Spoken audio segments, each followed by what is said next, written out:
नमस्कार दोस्तों, आप सभी का स्वागत है आपके अपने चैनल मंशा जगत जननी में। दोस्तों, आज हम संकट चतुर्थी व्रत कथा के बारे में जानेंगे। श्री गणेशाय नमः। एक समय की बात है कि विष्णु भगवान का विवाह लक्ष्मी जी के साथ निश्चित हो गया। विवाह की तैयारी होने लगी। सभी देवताओं को निमंत्रण भेजे गए, परंतु गणेश जी को निमंत्रण नहीं दिया। कारण जो भी रहा, अब भगवान विष्णु की बारात जाने का समय आ गया। सभी देवता अपनी पत्नियों के साथ विवाह समारोह में आए।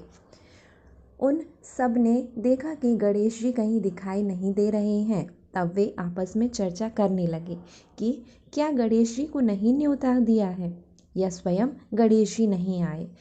सभी को इस बात पर आश्चर्य होने लगा। तभी सबने विचार किया कि विष्णु भगवान से ही इनका कारण पूछा जाए। विष्णु भगवान से पूछने पर उन्होंने कहा कि हमने गणेश जी के पिता भोलेनाथ महादेव को न्योता भेजा है। यदि गणेश जी अपने पिता के साथ आना चाहते हैं तो आ जाते हैं। अलग से न्योता देने से कोई आवश्यकता नहीं थी। दूसरी बात यह है कि उनको 1.25 मन मूंग, 1.25 मन चावल, 1.25 मन घी और 1.25 मन लड्डू का भोजन दिन भर में चाहिए।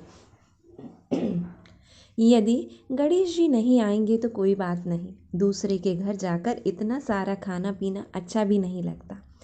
इतनी वार्ता कर रहे थे कि किसी एक ने सुझाव दिया, यदि गणेश जी आ भी जाएं तो उनको द्वारपाल बनाकर बैठा देंगे कि आप घर की याद रखना।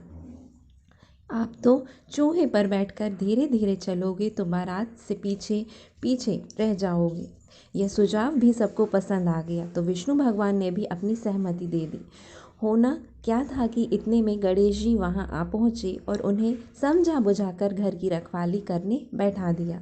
बारात चल दी। तब नारद जी ने देखा कि गणेश जी तो दरवाजे पर ही बैठे हुए हैं, तो गणेश जी के पास गए और रुकने का कारण पूछा। गणेश जी कहने लगे कि विष्णु भगवान ने मेरे बहुत अपमान किया है। नारद जी ने कहा कि आप अपनी मूषक सेना को आगे भेज दें तो वह रास्ता खोद देगी, जिससे उनके वाहन धरती में धंस जाएंगे। तब आपको सम्मानपूर्वक बुलाना पड़ेगा। अब तो गणेश जी ने अपनी मूषक सेना जल्दी से आगे भेज दी और सेना ने जमीन पोल कर दी। तब बारात वहां से निकली तो रथों के पहिए धरती में धंस गए।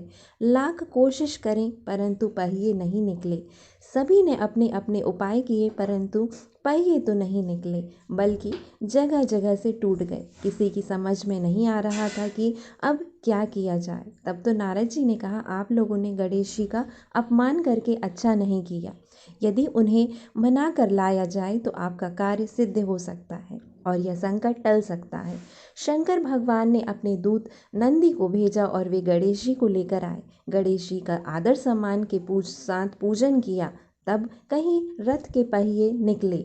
अब रथ के पहिए निकल गए, परंतु वे टूट फूट गए, तो उन्हें सुधारे कौन।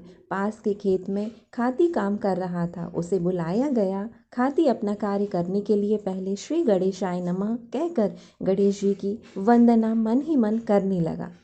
देखते ही देखते खाती ने सभी पहिए को ठीक कर दिया। तब खाती कहने लगा कि हे देवताओं, आपने सर्वप्रथम गणेश जी को नहीं मनाया होगा और ना ही उनकी पूजा की होगी, इसलिए तो आपके ऐसा यह संकट आया है।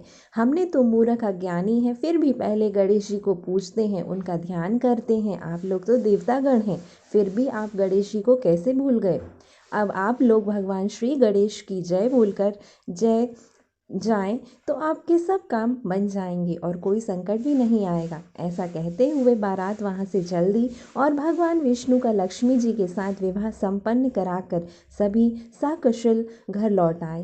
हे गणेश जी महाराज, आपने विष्णु को जैसो कारज सरायो, ऐसो कारज सबको सिद्ध कर जो। बोलो गजानन भगवान की जय। दोस्तों, यह थी संकट चतुर्थी गणेश व्रत कथा। ऐसे वीडियोस को पाने के लिए हमारे चैनल को लाइक करें, शेयर करें और सब्सक्राइब करें मंशा जगत जननी को।